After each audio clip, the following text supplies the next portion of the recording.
Rekonstruksi tewasnya pemuda akibat tawuran antar geng di kota Palembang digelar di halaman Jatanras Polda Sumsel.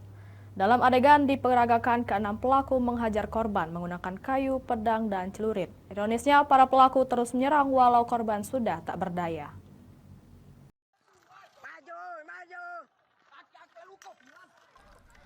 Dari kedua rekaman video ponsel terlihat, kedua kelompok geng ini membekali diri mereka dengan alat berupa celurit, pedang, kayu, dan kembang api.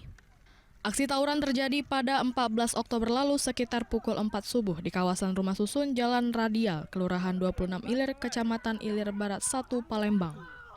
Akibat tawuran antar geng, Ilham Sayudi tewas bersimbah darah karena luka terkena senjata tajam. Satu dari 6 pelaku ditangkap Jatanras Polda Sumatera Selatan 6 Desember kemarin.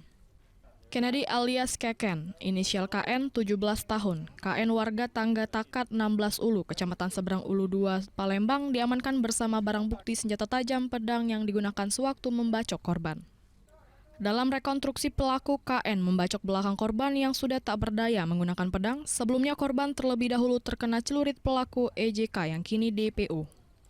Korban melakukan perlawanan dan kembali terkena sabetan senjata tajam milik DPO BGS saat terjatuh. Kemudian disusul dua pelaku lainnya DYT dan PTR dengan menghantamkan benda tumpul ke korban. Motifnya tawuran antara geng original 19 Rusun dengan kelompok geng basis 54.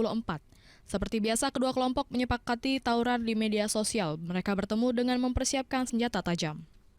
Kanit 1 Jatanras Polda Sumatera Selatan, Kompol Willy Oscar menjelaskan, sebanyak 12 adegan diperagakan agar kasus ini menjadi terang benderang. Pelaku terancam pasal 170 KUHP ayat 2 dan 3, serta pasal 351 KUHP ayat 2 dan 3. Untuk adegan terdiri dari 12 adegan. Tujuan rekonstruksi untuk membuat terang benderang suatu tindak pidana. Dalam adegan terakhir diperagakan para pelaku kabur meninggalkan korban yang tak berdaya. Dibantu warga teman korban akhirnya mengevakuasi korban ke rumah sakit, namun nyawanya tidak bisa diselamatkan. Dari Palembang, Firdaus, iNews melaporkan.